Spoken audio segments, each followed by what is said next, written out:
Guess who's back? Back again. Guess who's back? Guess who's back? It's Gemma and Kyle. Guess who's back? Gemma, what's up? You created a monster. Hi.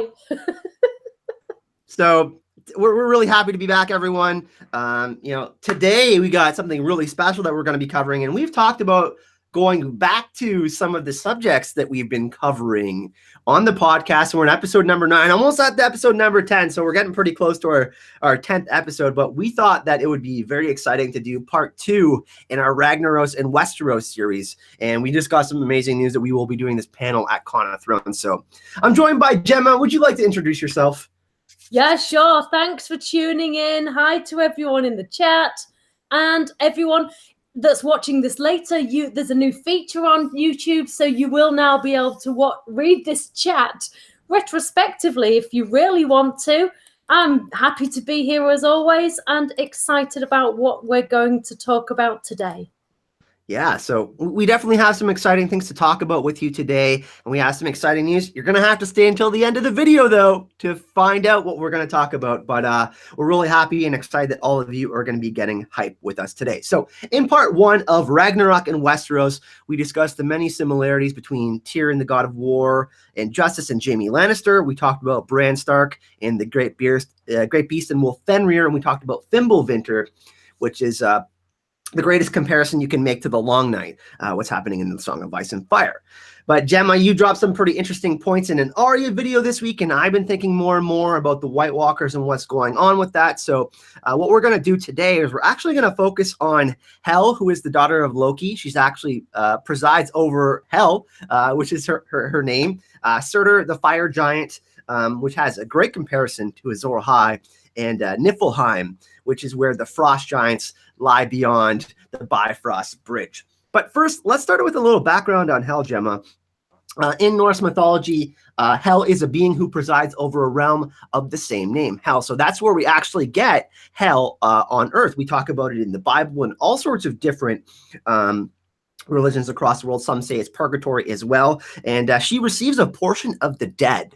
And she is mentioned in many different poems and different versions of Norse mythology. She is the daughter of Loki, who is the great deceiver.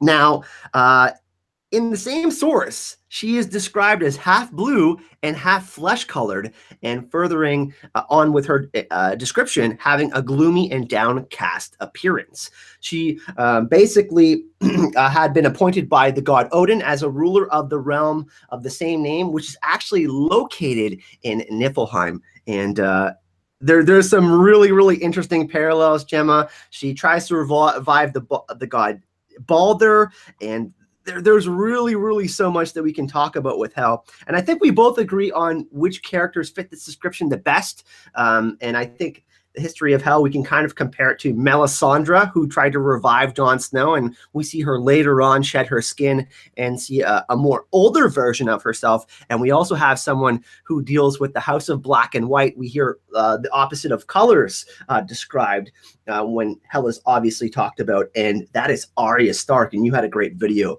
about that the other day. So what do you think, Gemma? Do you think that Melisandre is a great comparison for Hel? Do you think Arya is a good comparison for Hel? I know Martin doesn't do one for one, so maybe he splits up a little bit of Hel into both characters, maybe? Yeah, I'm going to talk about Arya Stark a bit later. Right now, we're going to look at Melisandre because she probably is the most likely candidate for Hel. As you said, George R. R. Martin doesn't do one for one, so we're going to say that probably about 5 billion times throughout this podcast. But we have said this before, haven't we? That Ragnarok is not synonymous with Armageddon. This event didn't serve as the end of the world. It was actually a rebirth, and I don't have to tell you that because we've said this a lot. And in a sense, this is what Melisandre believes she's doing when she burns non-believers of R'hllor alive, like a death can pay for life. And again, this comes back to Arya, doesn't it? In a similar way to the Faceless Men that regard death as a gift. So yeah, George R. R. Martin doesn't do like for likes or direct one for ones, but he does lift inspiration And there are certainly parallels. We cannot ignore that. Once you know the story of Ragnarok, you can't not see them. And it's because of this that I do believe there's potentially more than one candidate that fits with Hel. But yes, the most obvious is, of course, Melisandre. I'm trying to think of a few examples. In Ragnarok, there are 3 roosters that crow to signify the beginning of the events in Ragnarok. I've actually jotted down the stanza from this. Then to the gods crowned Goll in Camby, he wakes the heroes in Othin's hall, and beneath the earth does another crow, the red rust bird at the bars of Hel. So Hel was sent the fiery rooster. She was also the consort of Surtr, who was a fire giant. And I don't need to explain why this fiery image lends itself to the Red Priestess Melisandre. Again, Mel, and you mentioned that she's sort of half blue, half pale. She's kind of got like 2 faces thing going on. Mel wears a glamour to hide the fact that she's extremely old, which connects with these 2 faces. But there are, and I'm going to talk about this later, other characters that fit with that. The name Hel itself actually means hidden, and Mel has hidden her appearance with glamours, spells, and rubies. There's more reasons, and like I said, also other potential candidates, which we will get to. And that's pretty much all for my comparisons with Mel that I can think of. I know there are more, though. I just can't think of any right now. Well, you know, we know that Hel is associated with Niflheim, which is the ice realm of Asgard. So if any of you have actually seen the movie Thor, we know in the first movie that the frost giants, we discover that Loki isn't who he appears to be. So he's hidden, very much like Hel is. He's a frost giant and he's able to shapeshift. Niflheim was primarily a primordial ice ice realm with cold frozen rivers, which from all rivers came. So that's really interesting. We obviously see beyond the wall the great weirwood tree, and we know that that's connected to the tree of Yggdrasil. And Niflheim was actually one of 2 primordial realms, and the other one was Muspelheim, the realm of fire. Between the 2 realms of cold and heat, creation began, and they created water and steam, and later it began creating other realms. So like in the beginning, we hear the great other versus R'hllor, right? The idea of life versus death that is always so prevalent in the Song of Ice and Fire. And this is why it's so interesting, because George Martin did call his story the Song of Ice and Fire. In all of these stanzas and poems, he is describing literally what happens in these poems, literally right in front of our eyes. So it's very interesting. Later, it becomes pretty apparent when you start to research Hel, the goddess of the daughter Loki, and the afterlife. There's some pretty interesting things. And she sent the dead, and we're going to talk a little bit about the White Walkers, actually. And she sent all the people who did not die a heroic death, Gemma. And that's really interesting. We were talking about this before the podcast, and we talked about how the Night King got made into whoever he was, whether he was a Stark or a Bolton or whichever family he came from, he was made into the Night King without his permission. And we kind of see it happening now with the wall falling down. We're going to see these 2 sides clash, ice and fire. We got dragons, and we got R'hllor, and we got the White Walkers, and Melisandre is kind of all at the center of that. But are the White Walkers finally getting what they want? They're going to, they're going to essentially achieve some sort of death, whether it's taking everyone out or achieving their own death in battle. Because we talk about Valhalla all the time in Norse mythology, right? Yeah, it's like you said, this isn't some vague analogy, or you could pluck the odd little bit and pieces that might suggest there's been an inspiration. That this is almost quite clear cut. I mean, this is huge chunks of this Ragnarok tale being sort of superimposed and merged with the Song of Ice and Fire. But yeah, the general premise of what happens in Ragnarok does appear to be happening as we watch or read the Song of Ice and Fire. Like you pointed out, Kyle, Muspelheim is a fire land.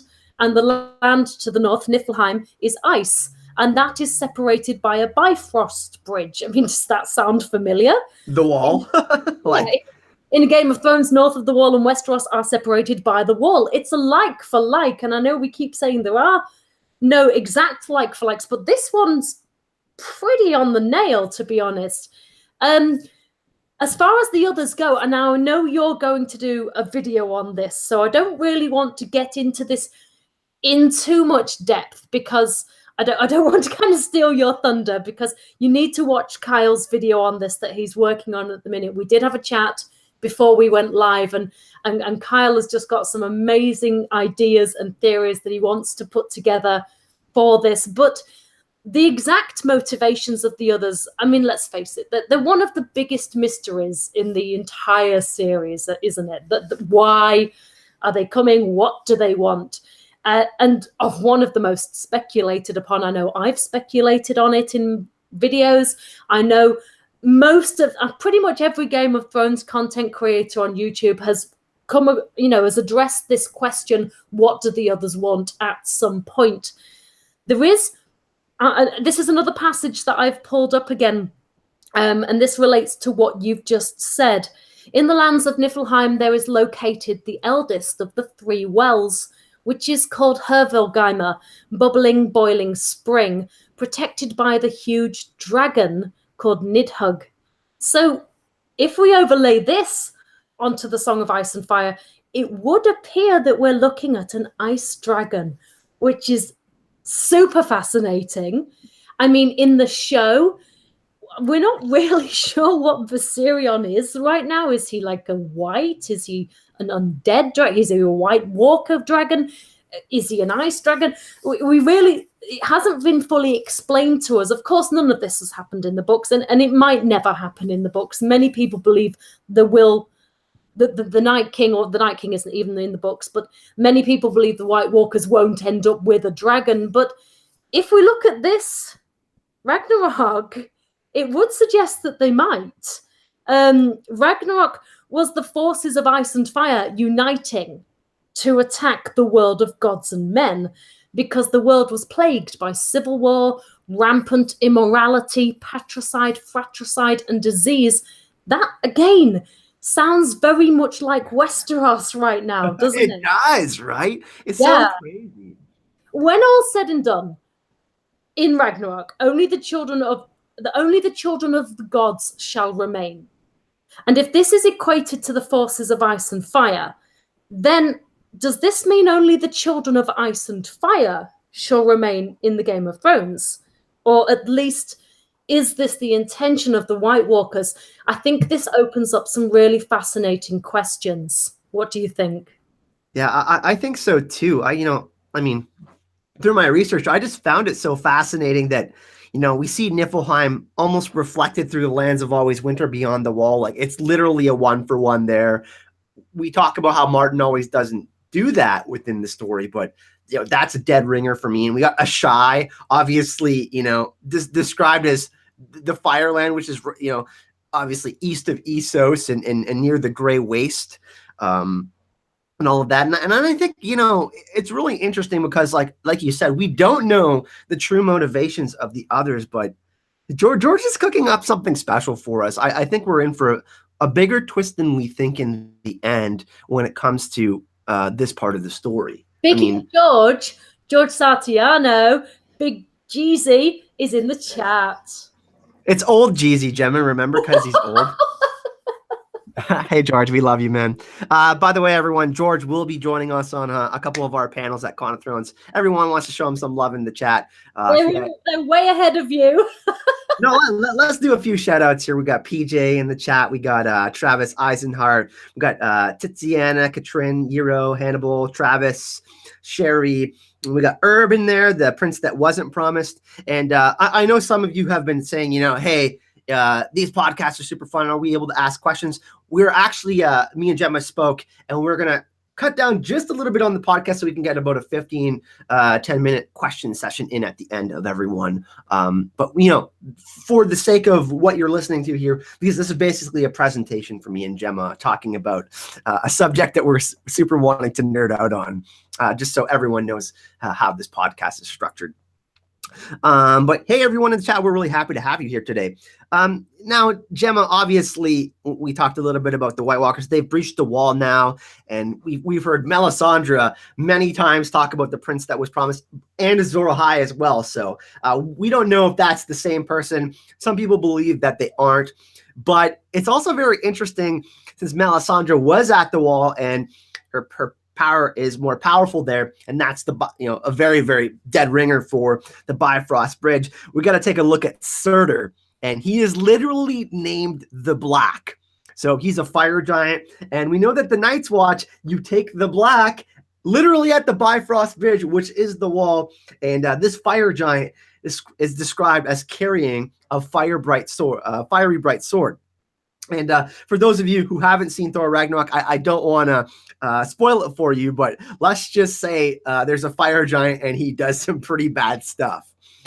Who can we compare to Surtr, Gemma? We know that Melisandre and Jon Snow are obviously connected. Melisandre had a lot to do with Jon Snow's resurrection, obviously. And we know that Hel and Surtr are very much connected in the story of Ragnarok. So could this comparison be Jon Snow? He has black hair. He's dressed all in black. He's probably the best comparison for Azor Ahai or a Surtr type of character. And, I think most of us are going to see him face off against the Night King with Lightbringer. So what do you think about that? The short answer is yes. But the extended version of that is, again, I actually have another candidate for Surtr, which I will come to later when I reel off several different potential candidates for some of these characters in Ragnarok. But the Jon Snow thing that you specifically asked about, Surtr, as you said, whose name means black, he lives at the Bifrost Bridge. This is a bridge separating the world of giants from the world of gods. He's stationed at the Bifrost Bridge, guarding the frontier of the Southern Realm. And yeah, that's an almost like for the Night's Watch. So yes, that of course lends itself very much to Jon being a brother of the Night's Watch. Surtr wields a fiery sword, which he's going to use to set the world ablaze during Ragnarok.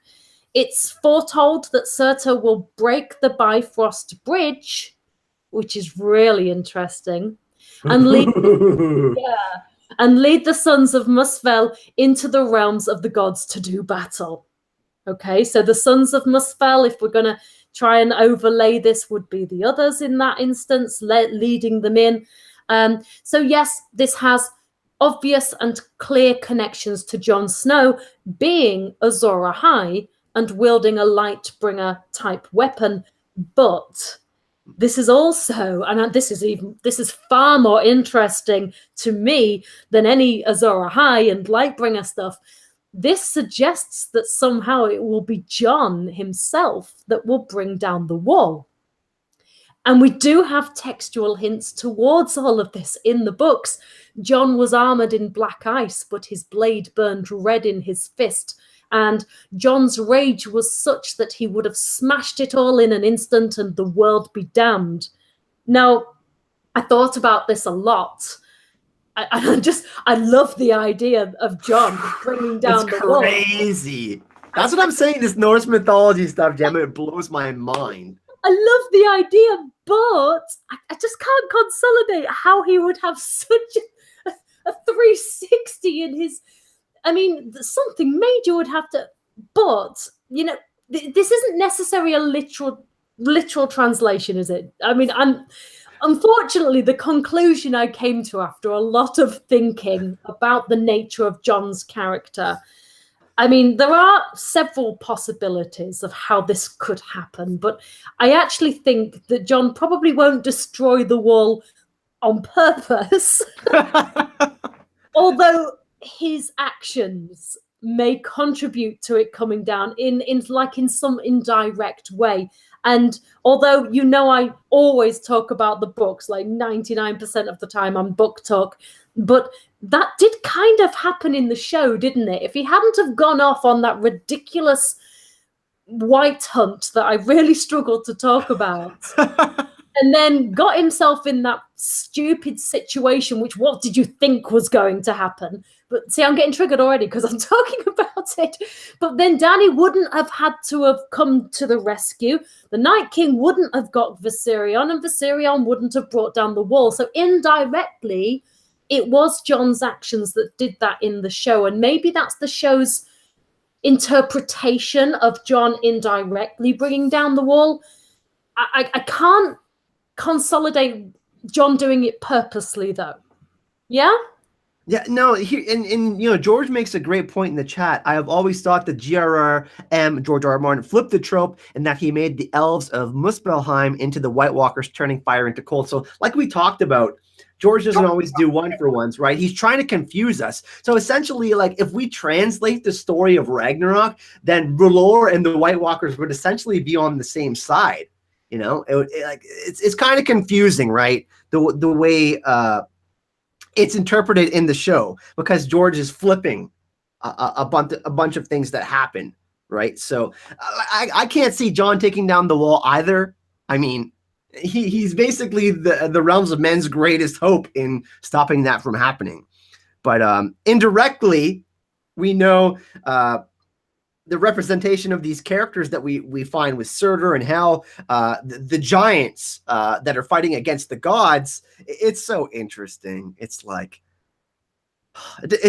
and like that's why we picked to do this again, because me and Gemma were having a conversation and we found so many parallels in the story. And you know, everybody always says that it's War of the Roses that we have to talk about as being the greatest comparison for the Song of Ice and Fire and Game of Thrones. But I think that, you know, George tries to confuse us, and you know, he puts names in different places and he names certain characters after certain characters, but he, you know, takes from one character and inserts that description or that person's actions into another character to try to confuse us on where the story may go. But you know, it's all kind of going to end up in the same spot, don't you think, Gemma? Absolutely. I do believe that, and I always come back to one of my favorite quotes is that different roads often lead to the same castle. I think George R. R. Martin has told D&D the end game. I think it's quite clear that they haven't necessarily explained to them how we get to that point. But I do believe that the end of the show is going to be incredibly similar to the end of the books. So, like we said, again, we're going to say this a lot. Martin doesn't do one for ones always. But we know that Surtr did battle with the god Freyr. And this is where it gets kind of confusing, like I was just talking about. Martin is using his influences, and it's pretty clear that the word Freyr is a clear allusion to Walder Frey. I mean, Freyr, it's literally in his name. The character Jaime Lannister is actually more like Freyr, if you want to do a comparison. But, speaking of your video, Gemma, Arya killed Walder Frey, and it wasn't Jon Snow, who is our best comparison of Surtr in the story. But she does share a lot in common with Arya, or Hela. So can you just tell us about the fire that you dropped in one of your latest videos? I was really blown away by what you had to say. Yeah, I mean, before I do, this Freya thing is actually quite hilarious. And this is George R. R. Martin. Just, you can imagine him just having a little giggle to himself, because Freya is the phallic lord of virility. And there are over 70 characters in this story with the surname Frey. And I'm not even including the bastard Freys here. So that's just a little humorous aside for you. But one thing that I do want to say about Freyr is he actually gives away his sword to someone else, which is very much what happens with Jaime and Brienne. I'm going to talk about that in another video. Like I said, we were doing so much research, and I got like 5 videos from the research that I've just done. It's going to take me forever. But Gemma, continue on. I totally knew you were going to drop that point. Oh my God. Arya, yes, Arya. Like I said in the beginning, there are several characters that we can sling into this box, isn't there, of who Hel represents. Patchface and Shireen both represent this half and half face thing going on. But for me, Arya Stark as the stranger is really worth a good look at. As far as Arya goes, for me, the real connection between Arya and Hell is that Arya's ultimate fate, and I said this in my recent video, as you said, Arya's ultimate fate in the books, I believe, is being purposely left ambiguous. On the one hand, we've got hints that she could, say, end up doing her West of Westeros thing, traveling alone, a spirited adventurer. But then we get clues that could point to her leading a pack, like her direwolf Nymeria, even leading all of the North, perhaps. And then there's also the they'll prize a needle from your cold dead hand speech, which suggests she might die. But basically, we're getting all of this foreshadowing thrown in with Arya, which is purposely putting us in a position where we actually don't know. And like I said, I believe that's purposeful, and which leaves Arya's ultimate fate unknown, and Hell's ultimate fate was left unknown in Ragnarok. And I think that's for me where the main comparison goes. There's a couple of other maybe tenuous links. There's a moon carved on the door of the house in black and white, but that doesn't link to Hell. That links Arya to Haiti, whose name means he who hates. Haiti's a warg. Haiti is foretold to swallow the moon. So again, it's like we've got a character and we can lay this particular character from Ragnarok onto them, but then we can go, oh, but there's also elements of this character and there's also elements of this character. So yeah, it's incredibly confusing, but it's absolutely fascinating. Like we've got Bran, Jon, Arya, and Rickon fit exceptionally well in their roles as Loki's four wolves, but then that would require Loki to bind them all together.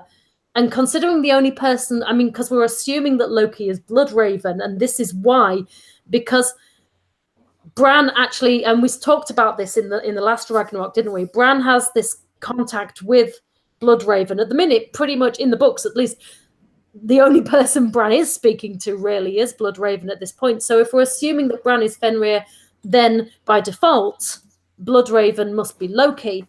And I know we keep saying it, there is no direct one-for-one. It's like we can go, oh, this one really heavily parallels, but oh, this one does too. You know, it's confusing, it's fascinating, and like you said about the Wars of the Roses, yes, there are clear and obvious parallels, but there is here too, without a doubt. Do you agree?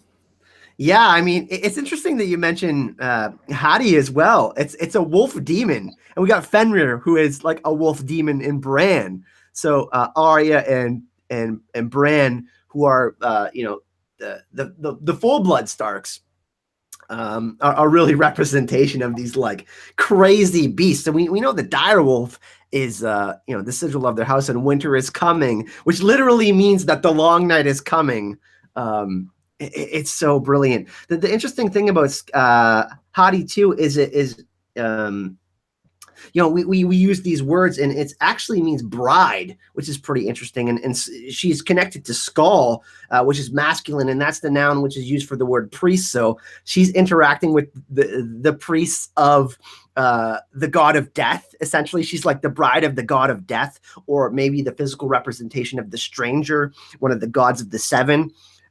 Which is also very interesting, which all relates back to obviously, Ragnarok and the end of the, end of the world into a new rebirth to a new world, which is just brilliant. It's like, what's Martin doing to the story? He's like, War of the Roses. Okay. Then he's putting like a bunch of King Arthur myth in there and a bunch of Norse mythology, and he's just like mashing it together. Don't forget H.P. Lovecraft. Yeah, that's true too. Like H.P. Lovecraftian horror. We got the Forsaken chapter as well. Oh, it's just nuts. Just nuts. It's no wonder it takes him so long to write them, isn't it? Yeah, because he's taking from so many different mythologies and trying to make one character seven different iterations of different myth from different parts of the world. which is really interesting. So very interesting stuff, though, guys. Go check out Gemma's video, guys and gals. Sorry, everyone should go check out Gemma's video. You're doing character profiles right now about your characters within season 1, but she's going more into depth than just that. So she does have that video. It was a few days ago, right? 3 or 4 days ago, right, Gemma? Arya one was not yesterday, the day before. Yeah, I've just finished writing Ned. So that's going to be coming out either tomorrow or the day after, as soon as I can get it edited, basically. And then I have Bran and Tyrion left. And then I'm done with that, and I'm moving into some theories, yes. Very cool, very cool. One thing that really also stood out to me during my research, Gemma, is especially from Bran, Arya, and Jon, who is both Stark and Targaryen, are great comparisons to Bran is Fenrir, and Arya is closer to Hel and Hati and Surtr, who do battle against the gods. And I'm not saying these are exact comparisons for all of these characters, but I think me and you both agree that Loki is the closest to Bloodraven. Fenrir is Bran. Jormungand is Daenerys Targaryen, the serpent that encircles the world. We got Hel, which is very close to Melisandre or Arya. We have Surtr, who is Stannis in the beginning, and then Jon Snow. Fafnir, Tyrion, Garmer, who can be Rickon Stark, or also the Mountain, and Hrim, Theon Greyjoy, or Victarion. And they all do battle against the gods, who are Robert Baratheon, Jaime Lannister, Walder Frey, Cersei Lannister, and all of these different characters. So we don't really know where it's 100% going, but like you said earlier, that the children of ice and fire are the ones who survive, and it's kind of like that. The final book, A Dream for Spring. That's kind of where it ends at. The hope of the future. Because after the battle, there is some semblance of a new beginning, which is pretty interesting. But where do you think it's going with Hel and Surtr? Do you think that Melisandre and Jon are, obviously we're headed into season 8 and we don't have the 2 other books. Is Melisandre going to come back into the story? Like, is she going to influence Jon even more into committing some sort of act into becoming Azor Ahai? George had a great point yesterday about possibly Jon stabbing Melisandre in the heart and her being Nisa and her sacrificing herself in order for Jon to become Azor Ahai. And that would be something that's kind of interesting, and perhaps maybe that's how Surtr is born, or Azor Ahai is born within our story. Yeah, I think Melisandre certainly has a massive role left to play in the books. Absolutely 100%. I don't doubt that. I'm really not sure. A lot of characters in the series, as we sort of move to this point, seem to be getting sidelined more and more. And I'm not just talking about Littlefinger, who obviously died, like Varys, Tyrion. There's a lot of characters that see, and I'm not sure. Melisandre, was she in like 1, maybe 2 scenes in all of season 7? I know that was because she was actually pregnant in real life, and so it was minimal. But even so, I think Melisandre, I think what we have to acknowledge with Surtr, and you did just brush upon this a second ago, is that we have to acknowledge the parallels between Surtr and Stannis, because Stannis is obviously heavily connected with Melisandre, and he's the consort of Melisandre, as Surtr was the consort of Hel, that matches up extremely well with Surtr and Hel. Stannis' story in the books also seems to be heading towards a conflict with the Freys, so that would fit actually with what we were talking about earlier. Stannis has a sword and it's named Lightbringer. Yes, it's clearly a dud. I trust Salador Sand. Let's be honest. Yeah, it's clearly not the mythical, magical, but technically he's got Lightbringer. So in that context, yes, if we're looking at Stannis and Mel, then I do believe that they are pawns in a greater game. But honestly, most of the characters in this entire series are. Dany has a lot of Surtr in her as well. My only issue with Stannis being Surtr is even though he probably maybe fits even better than Jon Snow, arguably, I just can't imagine Stannis knocking down the wall either. I don't see how Stannis is connected to Sam, who would be Hemdall, Bran, who is Fenrir, or Bloodraven, Loki. He's not connected to any of those characters, really. Whereas Jon is connected to all of those characters in some way. The only way I can consolidate this is if Jon is, and you said this a minute ago, is Jon about to replace Stannis in Melisandre's eyes? And I do believe he is. And that is how both Stannis and Jon can be Surtr.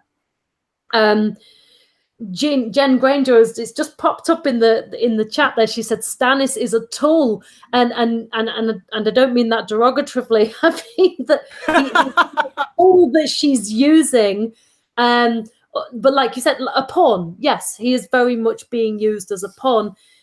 I think it's safe to say, given the absolute wealth of parallels that George R. R. Martin has given us here, it's clearly heavily inspired by these events. But there's so many more, isn't there? This story is just a beautiful tapestry, isn't it? You know what's really interesting is the three trumpet blasts that Heimdall has for signaling that the Ragnarok is coming. We have obviously the blowing of the horn with the Night's Watch 3 times to signal that the White Walkers are coming and there's going to be some sort of danger coming. That's really interesting too.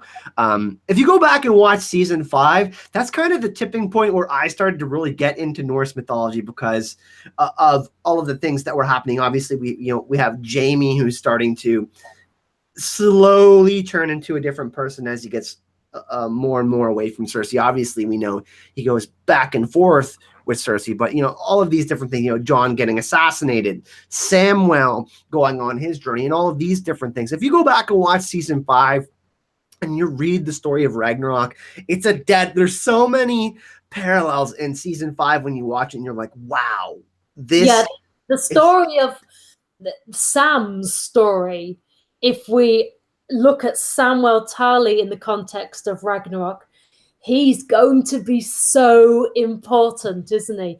If he truly does represent the person we think he does in this story, Helmdall, and like you said, with the horns and everything, I think we should look at Sam in more depth the next time we come back to Ragnarok, because the potential for what Sam is going to do in his relationship with Jon, who would be Surtr, is mind-blowing, isn't it?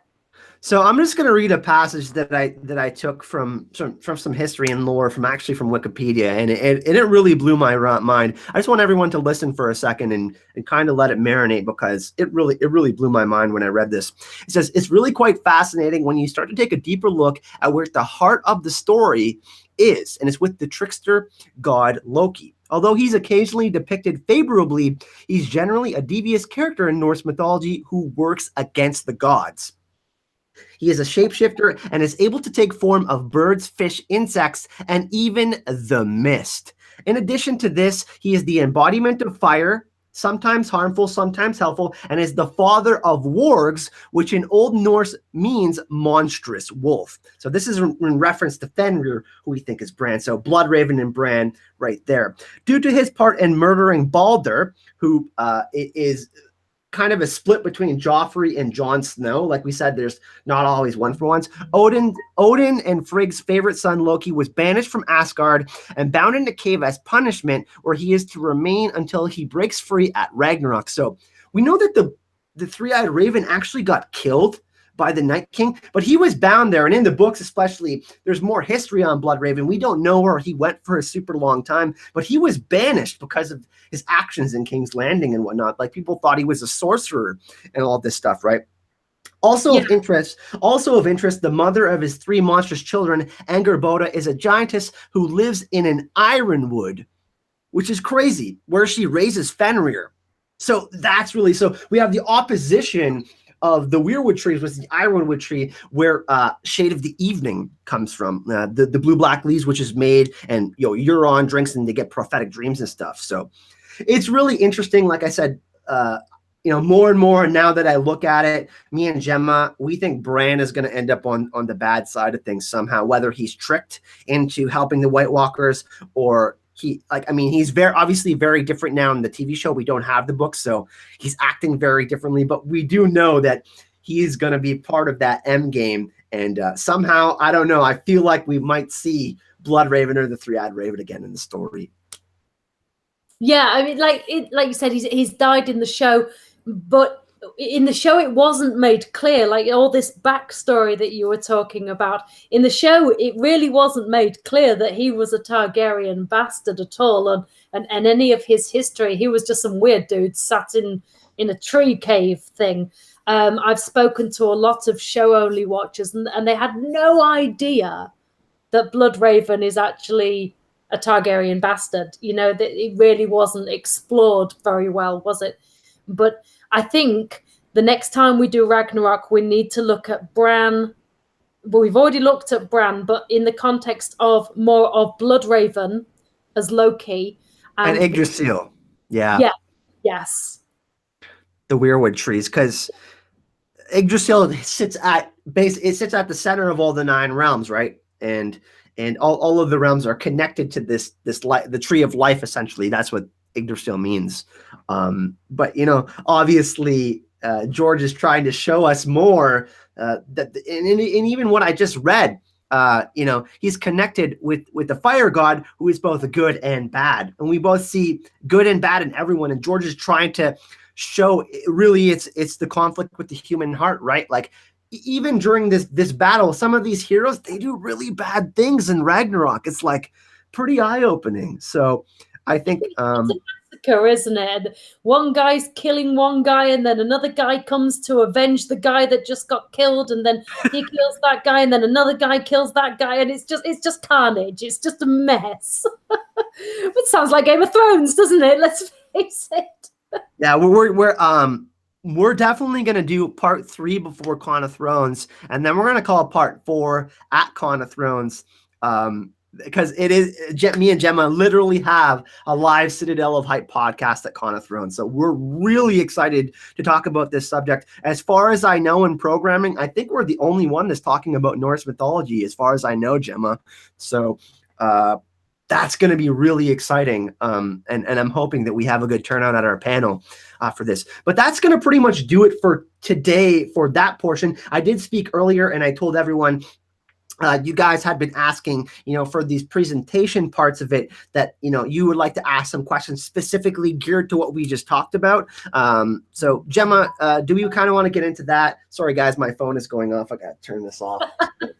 I can hear it beeping in the background. Yeah, if anyone's got any questions for us in the comments, we've got 10-15 minutes before we're going to sign off and move on to the bonus Patreon content. So if you did have a question, whether it's related to what we've just been talking about, or something completely different about Game of Thrones, or something about not Game of Thrones at all, anything you'd like to ask, this is your moment, this is your time to do that.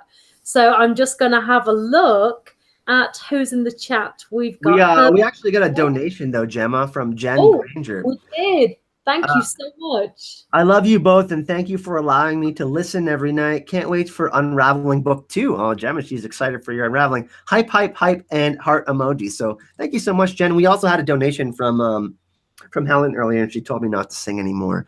Funny enough, believe it or not, me and Gemma, I was showing Gemma my karaoke skills earlier, and she's like super scared about doing the karaoke rap battle with me at Con of Thrones. What I actually said to him was, wow, listening to you rap has given me so much confidence. I am going to serve your ass to you on a platter. Gemma, language, my God. We've got a question. We do. We got another donation first. In prep for Con, I'd like to hear y'all practice your y'alls. Y'all. Gemma? Y'all? What? That's a yo. That's not even y'all. Say y'all. I did. Y'all. I'm English. What can I do? It sounds like you're saying wool. Y'all, y'all, y'all, y'all. Y'all, y'all, la, la, la, la, la, I'm gonna have to la. work on that. Anyways, donation train has started. You guys were crazy yesterday. It was like over $200 in donations. By the way, all of it is going towards Con of Thrones. Thank you guys. Okay, question, Gemma. You had one. Sorry. Yeah, I'm just looking for it now. Here we go. Travis Eisenhart, Q&A. Are you worried about how the show will wrap up Varys' storyline? Yes, I'm. To be honest, I'm worried about how the show's going to wrap up every storyline. To be quite honest, but Varys, yeah, he's just been sidelined, and I said this earlier on, didn't I? I think he's been sidelined a lot. I mean, look back to season 1 and 2. He was a phenomenal character.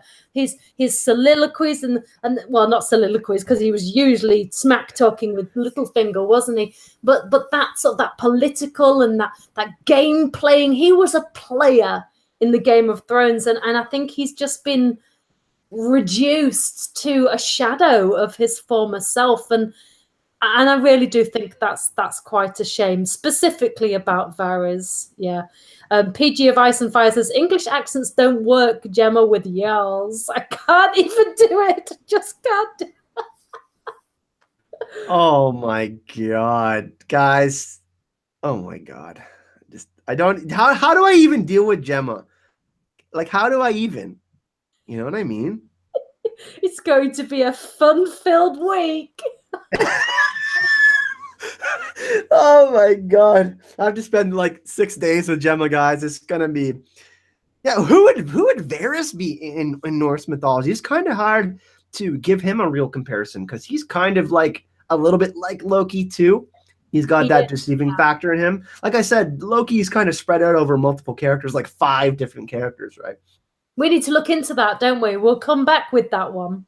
I know some of you have asked us to do like a whole Varys episode. We can probably do that in the future. Actually, we don't know what we're covering next week, so we're going to need your help on that. It's actually our 10th episode next week, which we're pretty excited about. So, but thank you for that question. Do we got some more questions in the chat? Did you see any, Gemma? Sorry, Tycats just said, probably best you don't say y'all, Gemma. Oh, savage. Savage. I got burned. I need some ice for that burn, I think.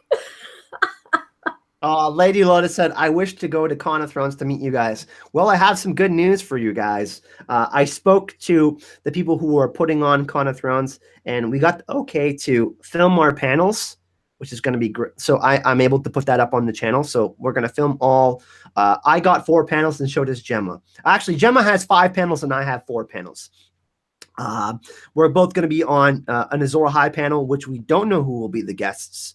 But me and Gemma will be joining that panel. I just got word of that the other day. And we have our Ragnarok and Westeros panel, our best duos in Westeros panel. We might have young Hodor and Syrio Farrell, Miltos, who plays Syrio, and Sam Coleman. It's a maybe. They can't guarantee them for joining our panel, but they might be on our best panel with me, Gemma, and George. And then we obviously have the Jon Snow, the Hero's Monomyth journey one as well. So for those of you who aren't going to Con of Thrones, I'm bringing my camera. George is bringing his camera.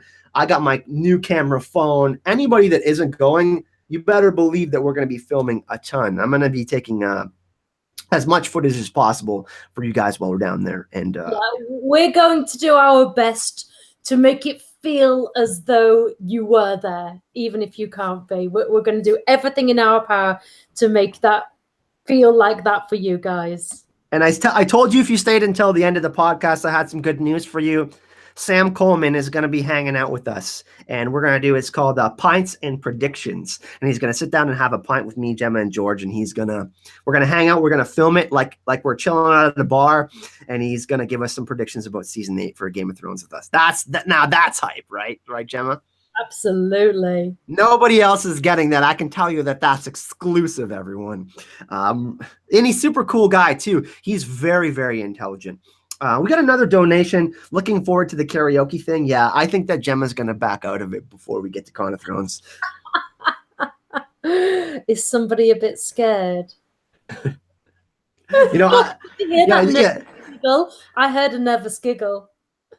Before the podcast, no joke, I was showing Gemma the song I was going to sing. It's or one of the songs I'm going to sing, and it's Chemical Brothers Go, and she was like, "Wow, Kyle, you are super talented in dropping that fire." Yes, that's exactly what I said.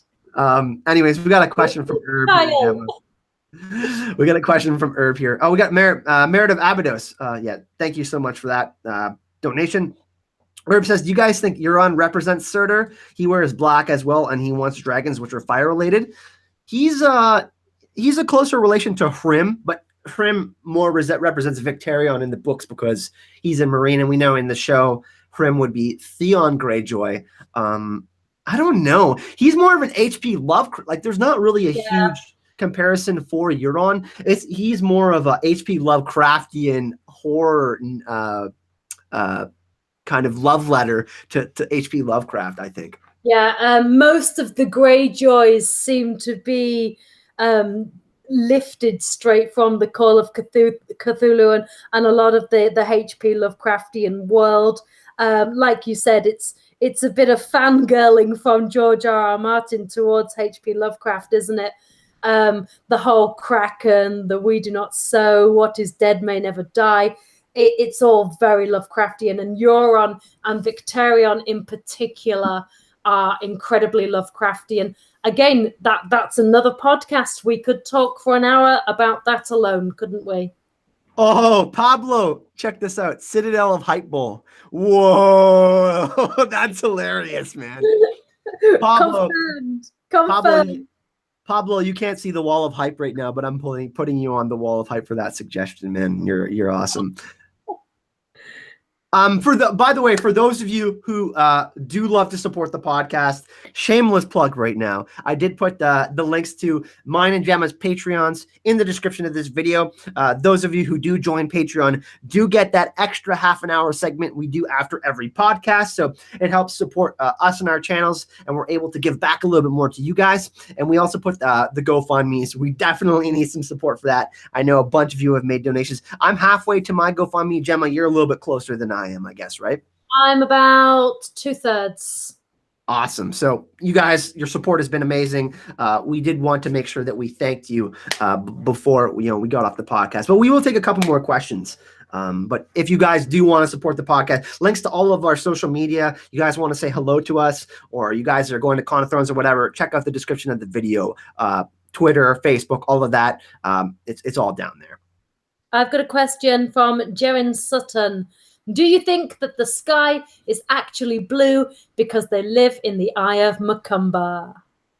Yeah, that's really interesting in relation to Norse mythology because of the giants in relation to that. But, it's pretty interesting. It actually relates more to Odin, if anything. And that's Bloodraven and Bran, which is really interesting. So if you look more and more of it, we can actually compare Bran and Bloodraven as seeing, because Bran sees everything, right?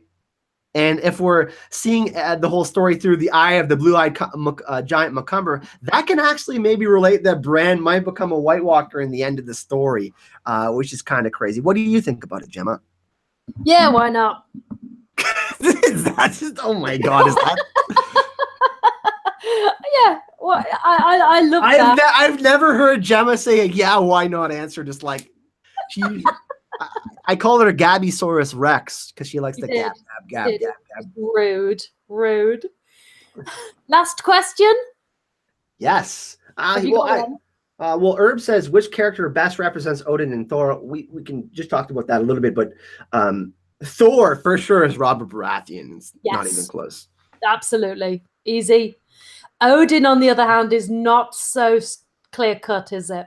It can be Aerys Targaryen. It can be Bloodraven. It can be Bran. Oh my God, it's a multitude of characters. It's really spread out over 4 or 5 different characters. But the 3 best for me are Aerys Targaryen, Bran, and Bloodraven. They're kind of yeah. for me, I think my top would be Bloodraven, but I mean, we've been banging on about Loki being Bloodraven again, haven't we? But Odin, with his one eye and with the ravens and everything, there's a lot of symbolism that's both Odin and Bloodraven in these two stories, isn't there? So in the next podcast, not the next episode, but we are going to cover episode number 3 of Ragnarok and Westeros before we go to Con of Thrones. I think maybe we'll do it the week before we go to Con of Thrones or something like that, just so you guys can have a refresher before our panel. But we'll talk about, like you said, we'll talk more about Fenrir and Yggdrasil, so we can talk a little bit more about Bloodraven and Bran. We should also talk a little bit about Jormungand, because Daenerys Targaryen, her journey, the idea of the wheel being broken, the wheel that's going on, that actually relates back to a lot of what's happening with the Weirwood net and time and stuff like that. So that's going to be the next part in our Ragnaros in Westeros podcast. We don't know what we're covering next week, but if you do have a suggestion, we're all up for it. Like we said, I think we can probably do a poll on Twitter and talk to you guys about what you would like to see for our 10th episode. We just did a Q&A last week, so we won't be doing that again. Like I said, we'll do little Q&As at the end of all of our sessions going forward. But let us know what you would like to see in the next podcast. There's tons of suggestions. Gemma, did you have any ideas that you would like to drop to the chat before we sign off? Not for Ragnarok, but for next week, you mean? Yeah. Well, we're doing a best bros, aren't we, panel? And I think in anticipation of that panel, maybe we could do the best bromances, the best relationships, the pairing ups in a podcast form, because you guys might give us some inspiration, like pairings that we might not have even thought of. There was a poll on Facebook I looked at the other day in one of my Game of Thrones groups, and somebody said that the best pairing was Bran and climbing. And I thought, I'd not come across that one. So I think that would be a really fun one, and that would certainly be one that everybody in the chat could really get involved in. What do you think? Yeah, and then, it could be more of a Q&A, look at the chat, interact with everyone type of deal. Yeah, we can do that. Okay, so next week, our 10th episode, we're really excited to announce we are going to do our best duos and bromances in Westeros in anticipation, since we are doing a panel at Con of Thrones, and we can talk a little bit about that, and, maybe we can have some ideas about what we're going to talk about in Dallas, Texas as well. We really want to thank everyone for joining us today. We had an absolute blast. Like I said, this is a subject that we've been talking about in private for quite some time. Obviously, we're gonna do a lot more on it. Maybe we'll have 74 parts by the time we're all done. But yeah, we really appreciate the support. Me and Gemma's Patreon, ever since we started the podcast, I don't know, about like 3 months ago, has grown significantly, more than doubled for both me. I don't know if it's doubled for you, Gemma, but it's grown exponentially. So we're really super excited and thankful that all of you have been supporting us, whether it's through GoFundMe, the super chat, whether you're just subscribing in the comment section, reaching out to us on Twitter and Facebook. It's been nonstop good stuff, right? Yeah, I mean, all I can do is echo everything that Kyle's just said. The support has been overwhelming and humbling. I don't just get financial support, which of course is great, but I get some lovely messages, just people. They don't want anything, they don't want to take my time, they don't expect to engage in a huge conversation with me because they know how busy I am. They just want to drop me a message to say, I just love what you do, and I get some really full-on ones, the people that say I've literally made a difference to their lives, which is crazy. Somebody told me that I am their cat's favorite YouTuber yesterday, which was just amazing. and just stuff like that, so reach out to us on Twitter and Facebook, and just drop us a message on my wall or whatever if you did want to tell me how wonderful I am. Yeah, but thank you so much. You're all awesome, and I just love doing this, and I really enjoy. Now we've moved these podcasts into having this chat screen going on, and I can see what people are saying. Like I said, next week there'll be a lot more engagement, which I do enjoy. So look forward to that. Make sure you tune in on my channel. Yeah, we're going to be on Gemma's channel next week at Secrets of the Citadel. Also, we would like to thank our channel sponsor, Shire Post Mint. They're going to be at Con of Thrones. If you look in the description of this video, we have a giveaway going until April 4th. We're going to be giving away some the Faceless Men, Iron Coin of the Faceless Men, and also the coin, the Bravosi coin that they deal with in the Iron Bank. So a nice little piece of memorabilia. They're actually licensed by George R.R. Martin, so it's truly authentic stuff. And if you guys haven't entered, make sure you go do that. But thanks again, everyone. We're really, really happy to have you come join us today. Thank you for all the donate. Oh, we got a late donation here. The prince that was promised. Thank you for your donation, my friend, and all of you that do make a donation and have been supporting us and have been really, really positive. We are going to be doing some special stuff for the podcast at Con of Thrones for you. But we're going to sign off, everyone, and the bonus content for the patrons will be up in about an hour for you guys. So thank you so much for joining us in Hype and Love. Thank you very much. See you in the next one. You want to sign off this time, Gemma? Say Hype and Love. Hype and Love.